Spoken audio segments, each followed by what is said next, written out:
Hey Social Media Club, this is Jessica Murray, your community manager, and today we are interviewing out of the IBM Social Lounge here at the Austin Convention Center at South by Southwest. And I'm joined with Steve Bauer to my left and Beth Ward to my right, who are actually presenting a panel here at South by related to recruiting and using social technology to land your dream job, and then also for recruiters and techniques that they're using to find great candidates. That's exactly So right. can you tell me a little bit about your panel? Sure.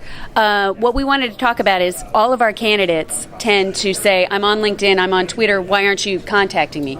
But that's just not enough. What you really need to do is take advantage of these social tools and use them as a research piece. We want individuals to go into our Twitter handles, read what we're talking about, understand what the agency stands for, and then when they reach out, they know our clients, they know the kind of work we're doing, and that makes a much more lasting impression on us as we're looking for talent. It really shows that, hey, I want to work there. I'm not just sending out my resume or I'm just tweeting my opportunities because I'm out there and I want to make a job jump. Yeah, absolutely. And that's a great best practice, and people should always do their homework and not kind of go about it willy-nilly. Especially, it's very impressive from a recruiter standpoint as well, I'm sure. What are some other best practices that you can suggest for folks who are using some social tools and how they should be using them effectively? Sure. So I think one of the most important things is to think about your own personal brand online, especially in your public profiles, as a reflection of who you are and how you might actually reflect on the agency and on clients if you were to come work for an agency like Fleishman-Hillard. So that personal brand is really important. We want you to be human. We want you to be real. We want you to have genuine, authentic conversations online. But it's also really important to keep in mind that your public persona is the representation of who you are, and how you communicate using social media is really going to tell us a lot about how you might work when you join the agency as well. Okay. Any other best practices that you can point to that you're going to be presenting in your panel? Well, one of the things, and this ties into what Steve was saying, is all of our employees have to represent the brand, and all of our employees need to be out there talking about the opportunity at Fleishman-Hillard, because we're competing against digital agencies, social media agencies, ad agencies, and we need all that kind of talent at Fleishman-Hillard. We have a variety of different opportunities, and we need those skill sets. So our employees want to be sure that they're using those social tools, whether they're properly presenting their LinkedIn profile with all the skill sets we have, like search engine optimization or user interface technologies, those kinds of things, or just earn media, that they know how to pitch reporters and get the content into the daily newspapers and out on the web. So it's important for our employees to recognize that they're brand ambassadors for the agency so that we can find that talent using those social channels. Okay. And then you, Steve, you mentioned something about personal branding, and obviously it's a very trendy topic. Sure. And I'm curious, what are you looking for when somebody has a personal brand? Do you prefer that they're just really active in the social community, or are you looking for, quantitative or certainly qualitative too? It's a great question, and I don't think we're necessarily looking for people who have a certain number of followers on Twitter, for example. That's not as important as how you communicate and the type of content that you share. Thinking about simple things like your profile picture, your description about who you are, and the types of content that you share, that you retweet, or that you engage in conversations. If it's your LinkedIn profile, we're going to look and see a little bit about some specific programs that you've worked on. So try to be as specific as possible and let us know the type of things that you're actually working on so we can really get to know you, because there's so many people that are out there looking for positions, and what you share online is what we have to go on from an initial impression, and that first online impression really goes a long way. And it sounds really simple, but people still get it wrong. Right. And one thing I wanted to talk about, Steve brings up a great point. Potential employees are doing this great work. Use SlideShare. Put your presentations out there. That gives us a real idea of what you've worked on. And it also helps us find you. I mean, we're not just searching on LinkedIn, we're searching SlideShare. What are they talking about? What's the subject matter? And then you can see, they have a real expertise. That makes them a highly credible, highly wanted candidate. Yeah. So I know that, Steve, you have to actually get out of here, and we have two other panelists who are joining us from your panel that you're presenting. So I want to bring one of them on and rotate you out. So I appreciate you being here. I know you have to take off. Thank you for your time. Thank you so much. Appreciate it. Justin, you want to come on in? Absolutely. All right. Come on. We've got Justin also, hello, everyone, who's going to be joining the panel with Beth, talking about recruiting and social tools. And my next questions for you is, what are some really innovative or creative techniques that you've seen job candidates use, or maybe creative techniques that you're using to find the right candidate? Yeah, I don't know if it's how creative it is, but I think that one thing that people don't do enough of is networking, both online and offline. And again, I think that's one of those things. You hear a lot of things this week at South by that sound simple, that it's like, oh, every company's doing that, every person's doing that, and they're not. I think that's really a way that you can differentiate yourself. Networking online and offline has led to every job opportunity I've ever had in my career. So if you've got that personal connection, if somebody knows you, it's just like when a company has that connection with a customer. It's the same thing, as far as referring candidates. You're more likely to get that interview, to get that conversation. So I don't know how innovative that is, but I think it's something that people maybe need to work on more before they try to move on to something innovative and creative. But then you also pointed to offline networking. I think that's really important. Right. You can only have so many conversations, so many relationships virtually, but actually having that face-to-face connection, shaking a hand, having a conversation, then that really extends, beyond the interwebs. I'm curious, what are some of the techniques that you're using to find kind of some great candidates for Fleishman? I spend a lot of time reading people's blogs, and a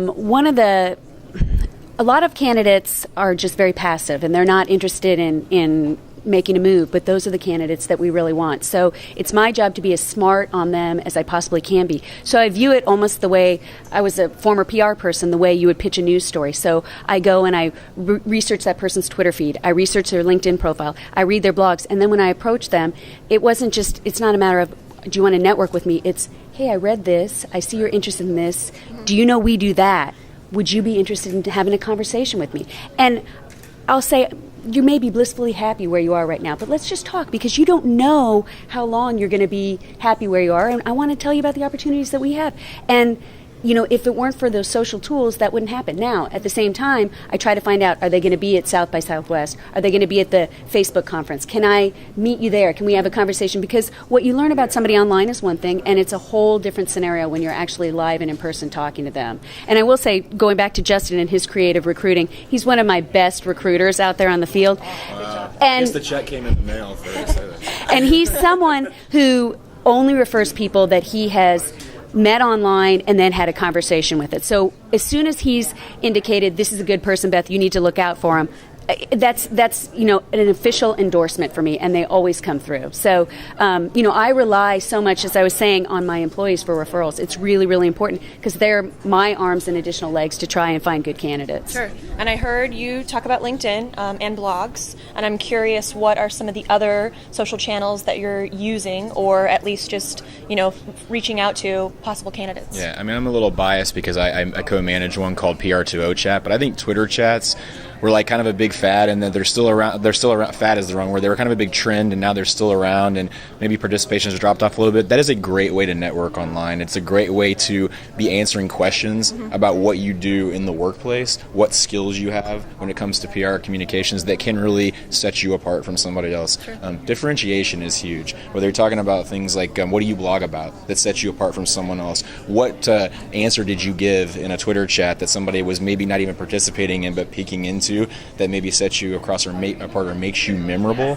Things like that keep you top of mind, I think, are important. And it doesn't have to be on Twitter. Participation in LinkedIn groups, engaging in conversations, even informal conversations on Facebook that just start amongst friends, can be that's where something memorable can come up that people comes to their mind when they're looking to refer someone. Absolutely, and it's also establishing thought leadership within your industry. So then you're obviously looked to as kind of the go-to source from your peers, but then those kind of outside of your vertical. So it's really important. I participate in a couple Twitter chats. It's been invaluable to me. So any other suggestions? Another Twitter functionality is the lists. Those are great because we can go into those lists and see who that individual is following, and that's a personal endorsement. So if you know somebody's a leader in social media, or someone who really has activated campaigns in the traditional channel, in the social channel, in the own channel, and they're following all these individuals, then that means those could be good candidates that you may not necessarily have found.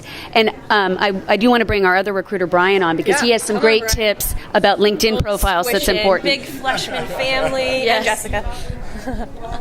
All right. So a couple questions for you related to, now if I'm in Beth's office, I'm getting an interview, how should I present myself? I mean, what are some good tips if you've got the interview? What next? Right.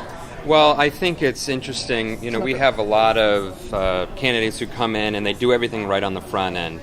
They carefully craft a cover note or an email to us. They're really engaging with us. And then when it gets to the interview, they flop. And I think that the most important thing is to really do as much research as you can and ask really thought-provoking well-researched questions. There's so much information about our organization, about Fleishman-Hillard online now, that wasn't available 10 or 15 years ago. So there's really no excuse not to be well prepared. So I would say follow as many people at Fleischman on Twitter for a week. Just listen, see what we're talking about, see what clients we're talking about. Do a PR week search for Fleishman-Hillard articles, so on and so forth. You really just need to have several really good, well-prepared questions. Okay. And then how proactive, and you mentioned for these candidates, doing their research and reaching out to you, I mean, are you actually, handling conversation and inquiries and soliciting candidates that are interested from you guys on Twitter and LinkedIn and Facebook and all this? Yeah, I mean, I would say recruiting's a two-way street. Okay. And often some of the best candidates will approach me when we don't have a current approved position. But as you build your network, as you build LinkedIn followers and Twitter followers, we often get, inbound inquiries from really great talent. And I would recommend that folks do that. Don't necessarily worry about what is posted on our job board right now. If you're fantastic at what you do, we want to talk to you. That is a key point. We are always looking for great talent. We are always looking for individuals, and we may not have that position right now, but we'd like to start that conversation. We'd like to build their resume within the organization. What have you done? Who are your clients? What are you working on? Because inevitably there will be an opportunity that comes up a week from the time I have that conversation, or maybe 3 months from then. Mm-hmm. But we need to know that you're out there and that you're potentially interested, because, again, the number of people that we need and the variety of skill sets that we need is changing all the time. And so requests coming to us are really, really important. And I respond to everybody on LinkedIn and Twitter that reaches out to me. That's excellent. Just add, I've seen Beth do that at conferences like this. It may seem awkward to do it in person or online, but reach out to these people. Yeah. Ask them to have a conversation. One of the things that I learned early about social media was that people want to help. They were in a situation probably like you're in at some point. And, again, talking about differentiating yourself, you might do that just by, reaching out to one of these folks like Beth and Brian just on Twitter or LinkedIn and just saying, hey, I'd love to chat. Yeah. It sounds so informal, but really it can make a difference. And Justin mentioned we are at South by Southwest. How important are these conferences to you and your recruiting, abilities and actually meeting people face to face? Well, what I like is it takes my online conversations offline and real, so that I know who these folks are and I get to know their personalities and I get to know whether or not they might be a good fit or not.